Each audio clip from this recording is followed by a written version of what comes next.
ഇനി മുതൽ നിങ്ങൾക്ക് നിങ്ങളെ വീട്ടിലിരുന്നിട്ട് തന്നെ വരുമാനം ഉണ്ടാക്കാം. അപ്പോൾ അതിനായിട്ട് പറ്റിയൊരു ബെസ്റ്റ് പ്ലാറ്റ്ഫോമാണ് മീഷോ എന്ന് പറയുന്ന ആപ്പ്. നമുക്ക് മീഷോയിലിരുന്ന് ചെയ്യുമ്പോൾ നമ്മൾ ആ സാധനം നമ്മുടെ വീട്ടിൽ നിന്ന് തന്നെ പാക്ക് ചെയ്ത് കൊടുക്കാം. അത് എടുക്കാൻ ആൾ നമ്മളെ വീട്ടിൽ വരും. അഥവാ റിട്ടേൺ ആയിട്ടുണ്ടെങ്കിലും അതും നമ്മുടെ വീട്ടിൽ കൊണ്ടുത്തരും. അങ്ങനത്തെ ഒരു സിസ്റ്റമാണ് മീഷോയിലുള്ളത്. ശരിക്കും നമ്മൾ പുറത്ത് എവിടെയും പോകേണ്ട ആവശ്യമില്ല. ഇനിയിപ്പോൾ നിങ്ങൾ വീട്ടിൽ നിന്ന് തന്നെ സാധനങ്ങൾ ഉണ്ടാക്കുന്ന അല്ലെങ്കിൽ ഇപ്പോൾ ചെടിയോ അങ്ങനത്തെ എന്തെങ്കിലുമൊക്കെ ആണെങ്കിൽ നമ്മൾ ശരിക്കും അത് വാങ്ങാനായിട്ട് തന്നെ പുറത്തേക്ക് പോകേണ്ട ആവശ്യമില്ല. വീട്ടിൽ നിന്ന് തന്നെ ഒക്കെ ചെയ്യാം. അപ്പോൾ നമ്മൾ തീരെ വീട്ടിൽ നിന്ന് പുറത്തിറങ്ങാൻ പറ്റാത്ത ആൾക്കാരൊക്കെ ഉണ്ടെങ്കിൽ അങ്ങനെ ചെയ്യാം. ഇനിയിപ്പോൾ ക്രാഫ്റ്റ് വർക്കേഴ്സ് അങ്ങനത്തെ ഒക്കെ ഉള്ള ആൾക്കാരെങ്കിൽ അവർക്കും അങ്ങനെ ചെയ്യാം. അല്ലാത്ത ഈ ഡ്രസ്സ് അങ്ങനെയൊക്കെ ഉള്ള ആൾക്കാർ എന്തായാലും ഹോൾസെയിലായിട്ട് പോയി വാങ്ങേണ്ടി വരും. അപ്പോൾ അങ്ങനെയുള്ള ആൾക്കാർ കുറച്ച് ഹോൾസെയിലായിട്ട് വാങ്ങിയിട്ട് നമ്മൾ സെല്ല് ചെയ്ത് വെക്കുക. അപ്പോൾ നല്ലൊരു ബെസ്റ്റ് ഓപ്ഷനാണ്. അപ്പോൾ ഇതിന് കുറച്ച് നല്ല വശങ്ങളും ഉണ്ട്, മോശം വശങ്ങളും ഉണ്ട്. അപ്പോൾ അതൊക്കെ ഞാൻ അടുത്ത വീഡിയോയിൽ ചെയ്യാം. അപ്പോൾ ഇതിന് കുറച്ച് പ്രധാനപ്പെട്ട കാര്യങ്ങൾ എന്തൊക്കെയാണ് നിങ്ങൾ ശ്രദ്ധിക്കേണ്ടതെന്നുള്ള കുറച്ച് കാര്യങ്ങൾ ഞാൻ ഇതിൽ പറഞ്ഞുതരാം. അപ്പോൾ അതിനായിട്ട് ആദ്യം തന്നെ നിങ്ങൾ നല്ല ശരിയായ ഉൽപ്പന്നം തിരഞ്ഞെടുക്കുക. അപ്പോൾ നമ്മൾ ഏതാണോ സാധനം വിൽക്കാൻ തീരുമാനിക്കുന്നത് അതാദ്യം തിരഞ്ഞെടുക്കണം.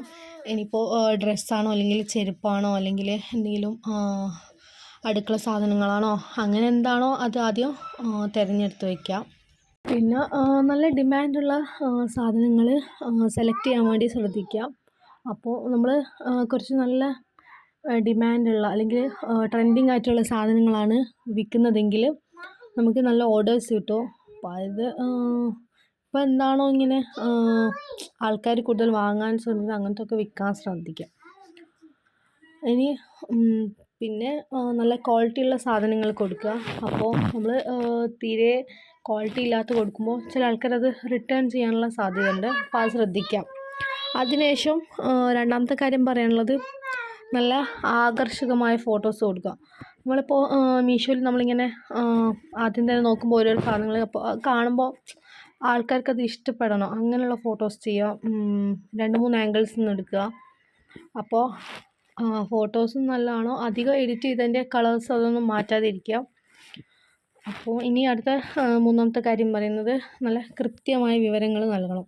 അതായത് സൈസ്, കളർ, ഏതാണ് മെറ്റീരിയൽ അതൊക്കെ കൊടുക്കണം. കാരണം അതൊന്നും ചിലപ്പോൾ കൊടുത്തിട്ടില്ലെങ്കിൽ ആൾക്കാർ റിട്ടേൺ ചെയ്യും. അവർക്ക് ഉദ്ദേശിച്ച സാധനമല്ല കിട്ടിയതെങ്കിൽ എന്ന് വിചാരിച്ചിട്ട്. അപ്പോൾ അതൊക്കെ ശ്രദ്ധിച്ച് കൊടുക്കാം. ഇനി ഉള്ളത് നാലാമത്തെ ഒരു പോയിന്റ് പറഞ്ഞുതരാം. ഇതിനൊരു വില നിശ്ചയിക്കുക. ഈ മീഷോയിൽ എന്ന് പറയുന്നത് ആൾക്കാർ നല്ല ചീപ്പ് റേറ്റിന് കിട്ടുന്നതെന്ന് വെച്ചിട്ട് വാങ്ങാൻ വരുന്ന ആൾക്കാരാണ്. അപ്പോൾ അവർക്ക് മാക്സിമം വില കുറച്ച് കിട്ടാനാണ് കിട്ടുന്ന ഏത് പ്രൊഡക്റ്റാണോ അതാണ് അവർ വാങ്ങാൻ നോക്കുക. അപ്പോൾ കുറേ ആൾക്കാർ സെല്ല് ചെയ്യുന്നതുകൊണ്ട് തന്നെ നമ്മൾ നല്ലൊരു പ്രൈസ് ഇടുക. അതായത് നമ്മുടെ ഷിപ്പിംഗ് ചാർജ്, പാക്കിംഗ് ചാർജ്, ഈ പ്രൊഡക്റ്റിൻ്റെ പൈസ അതൊക്കെ നമ്മൾ കാൽക്കുലേറ്റ് ചെയ്തിട്ട് വേണം ഇതിൻ്റെ പ്രൈസ് ഇടാൻ. തീരെ കുറഞ്ഞു പോകാനും പാടില്ല. നമുക്കൊരു പ്രോഫിറ്റ് ഉണ്ടാവുമല്ലോ, അത് നോക്കിയിട്ടാണ് അതിൻ്റെ വില നിശ്ചയിക്കേണ്ടത്. ഇനി അടുത്തൊരു പോയിൻ്റ് എന്ന് പറയുന്നത് വേഗത്തിലുള്ള ഷിപ്പിംഗ്, അതായത് ഫാസ്റ്റ് ഷിപ്പിംഗ് ചെയ്യാം. നമ്മളിങ്ങനെ കുറേ ടാഗ് വരുന്നതിനനുസരിച്ച് സെല്ലർ റേറ്റിംഗ് ചിലപ്പോൾ കുറയാനുള്ള സാധ്യത ഉണ്ട്. അപ്പോൾ അതൊക്കെ ശ്രദ്ധിച്ചിട്ട് വേണം ചെയ്യാൻ വേണ്ടിയിട്ട്. ഇനി കുറച്ച് എക്സ്ട്രാ ടിപ്സും കൂടി ഞാൻ പറഞ്ഞുതരാം. പാക്കിങ് എന്ന് പറഞ്ഞാൽ നല്ല പെർഫെക്റ്റ് ആയിട്ടായിരിക്കണം. നമ്മുടെ നല്ലൊരു കവറിലോ അല്ലെങ്കിൽ ബോക്സിലോ ആക്കിയിട്ട് കൊടുക്കുക. അത് തുറന്ന് ശരിക്കും ഇവർ സാധനങ്ങൾ കൊറിയർ ഓഫീസിലൊക്കെ എത്തി ചിലപ്പോൾ എറിഞ്ഞിട്ടൊക്കെ ആയിരിക്കും കൊടുക്കുക. അല്ലെങ്കിൽ ഇവരെല്ലാം സ്പീഡിലൊക്കെ ചെയ്യുന്ന സമയത്ത് അതിങ്ങനെ തുറന്ന് പോവാൻ പറ്റുന്ന രീതിയിലാവരുത്. നല്ല അടച്ചുറച്ച് അതിനുള്ളിൽ സാധനം നമ്മൾ സേഫായിട്ട് ഉണ്ടാവണം.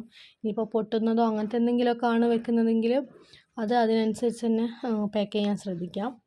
പിന്നെ റിട്ടേൺ കൈകാര്യം ചെയ്യൽ എങ്ങനെയാണെന്ന് വെച്ചാൽ നിങ്ങൾ അപ്പോൾ ഒരു സാധനം റിട്ടേൺ വരികയാണെങ്കിൽ അത് നന്നായിട്ടൊന്ന് പരിശോധിച്ച് നോക്കുക നമ്മൾ കൊടുത്ത പ്രൊഡക്റ്റാണോ അങ്ങനെ എന്തൊക്കെയെന്ന്.